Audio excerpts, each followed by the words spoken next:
Tu n'es plus ce que tu étais auparavant. Tu es une nouvelle créature en Christ. Et quelle est cette espèce que tu es? Tu es quelqu'un de divin, c'est-à-dire les capacités de Dieu.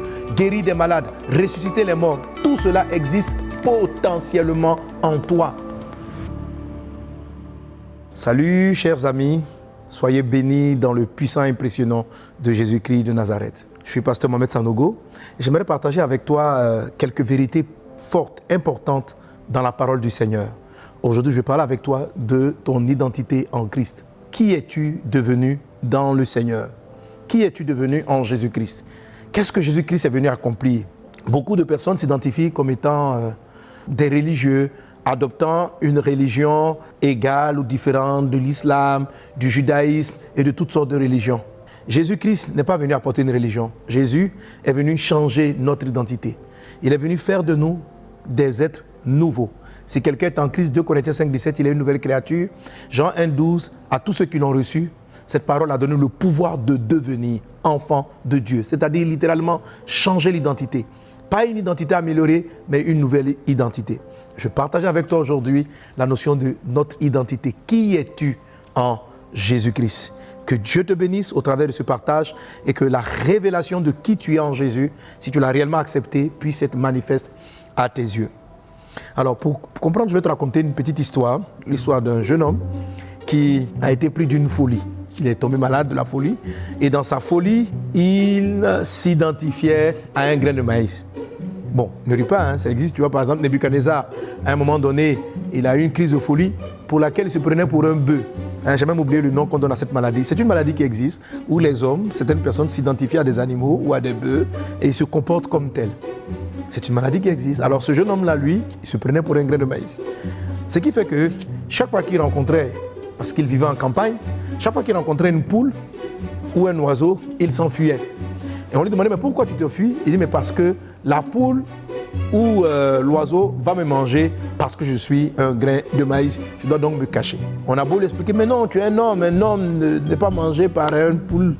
Il dit, je suis un grain de maïs, etc.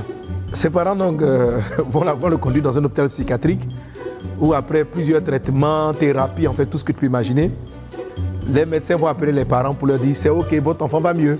On lui pose la question devant les parents, qui es-tu? Je suis un homme. Qui es-tu? Je suis un homme. Est-ce que tu es un grain de maïs? Non. Qui es-tu? Je suis un homme. Ah, les parents étaient contents, ils ont félicité les médecins, ils ont récupéré leur enfant et puis ils sont rentrés à la campagne. À peine sont-ils arrivés, il y a des poules là qui marchent dans la cour, l'enfant voit des poules et il se met encore à fuir. Les parents sont surpris, on le rattrape, on dit mais qu'est-ce qui t'arrive? Qui es-tu? Je suis un homme, répond-il. Qui es-tu? Je suis un homme. Est-ce que tu es un grain de maïs? Non. Mais pourquoi tu fuis devant les poules? Il dit, moi je sais que je suis un homme, mais est-ce que la poule sait que je ne suis plus un grain de maïs? Les parents étaient découragés. L'enfant n'avait pas été guéri. Il se prenait toujours pour un ancien grain de maïs qui est devenu un homme. L'histoire est drôle, l'histoire peut te faire rire, mais pourtant, ça traduit les sensations, les sentiments et la faiblesse de beaucoup de chrétiens qui fuient devant des difficultés devant lesquelles ils n'auraient pas dû fuir, qui sont vaincus par des choses qui n'auraient pas dû les vaincre.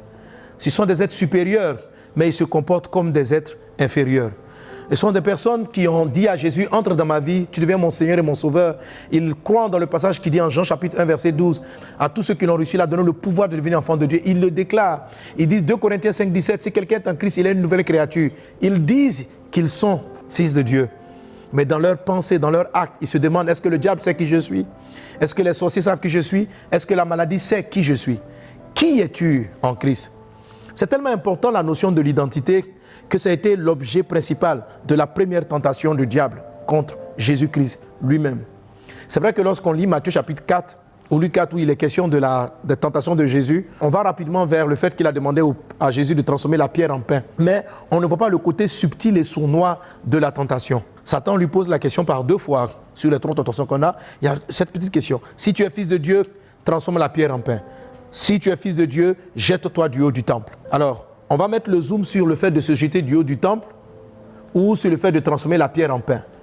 Mais on ne voit pas que Satan lui pose le problème avec une condition. Si tu es fils de Dieu, transforme la pierre en pain. Un peu comme si je venais vers toi et je te disais, si je m'adresse à un homme là, si tu es homme, lève-toi. Si tu es réellement une femme, saute 10 fois. Si la personne se met et puis elle saute 10 fois, vous voyez, il y a des gens qui font ça. Il y a une femme qui venait dire, si tu es vraiment un homme, frappe-moi. Si tu es vraiment un homme, tape-moi. Et lui aussi dit, je vais te montrer que je suis un homme. Et puis il envoie un coup de poing. Mais en quoi est-ce que donner un coup de poing à une personne démontre que tu es un homme? La masculinité ou la féminité d'une personne ne se trouve pas dans des œuvres, mais elle se trouve dans qui on est réellement. Si je suis un homme, je le suis. Ce n'est pas parce que je me lève, je m'assieds, je saute, je danse, que je vais démontrer qui je suis. Et si je sais qui je suis, je me comporte en conséquent. En faisant dire à Jésus, si tu es fils de Dieu, transforme la pierre en pain, Satan voulait créer quelque chose, un doute, une confusion.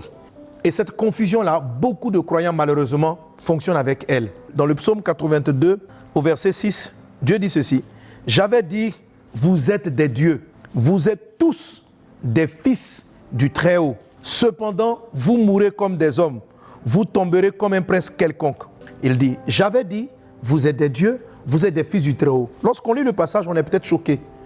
On est peut-être choqué parce que je sais que beaucoup d'entre nous ne comprennent pas quand lorsque Dieu nous dit que nous sommes fils de Dieu, il est simplement en train de dire que nous avons la nature divine. Dès l'instant où nous avons accepté Jésus-Christ, ça veut dire que ce que Dieu fait, nous sommes capables de le reproduire. Ce que Dieu est, nous le sommes. On dit un homme ne peut pas vivre sans péché. En Christ, tu peux vivre sans péché. Jésus a dit, j'ai fait des choses, vous ferez même des choses plus grandes. Pour beaucoup d'entre nous, c'est difficile à accepter que nous allons nous comporter exactement, faire les choses de Jésus. Parce que dans la plupart des esprits des personnes, Satan est arrivé à souiller notre conscience et à nous faire croire que nous demeurons des humains simplement. Dans l'évangile de Jean, chapitre 5, au verset 18, il est dit, à cause de cela, les Juifs cherchaient encore plus à le faire mourir. Non seulement parce qu'il violait le sabbat, mais parce qu'il appelait Dieu son propre Père. Donc Jésus appelait Dieu mon Père. Et il est dit, parce que Jésus appelait Dieu son propre Père, virgule, se faisant lui-même égal à Dieu.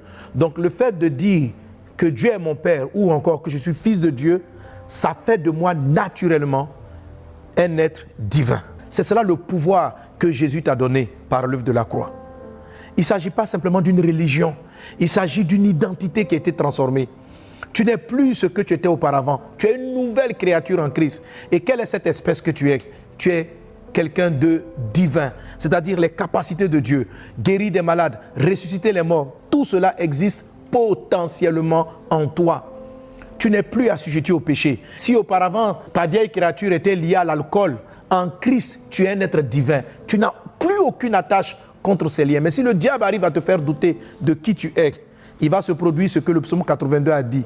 J'avais dit que vous êtes fils de Dieu, cependant, vous mourrez. Ce qui arrive aux humains, c'est ce qui vous arrive. Les maladies auxquelles ils sont confrontés. Un jour, j'ai écouté un pasteur qui avait dit une phrase qui m'a choqué. Il a dit, je mourrai sûrement d'un cancer. Je dis, pourquoi? Il dit, non, parce que mes parents sont tous partis, ils avaient un cancer. Il dit qu'il est fils de Dieu, mais il ne pense pas qu'il est fils de Dieu. Il ne pense pas qu'il est une nouvelle créature. Il pense qu'il est toujours la même créature attachée, liée aux liens parentaux. Il ne réalise pas la valeur de ce que Christ a fait de nous. Et c'est cette tentation-là. Il suffit que Satan arrive à te faire douter de qui tu es pour que tu commences à croire que les lois qui ont fatigué tes pères et tes parents, tes frères et tes sœurs s'imposent aussi à toi. Non. Plus tu es conscient de ton identité en Christ, plus tu arrives à avoir la victoire sur toute forme de péché.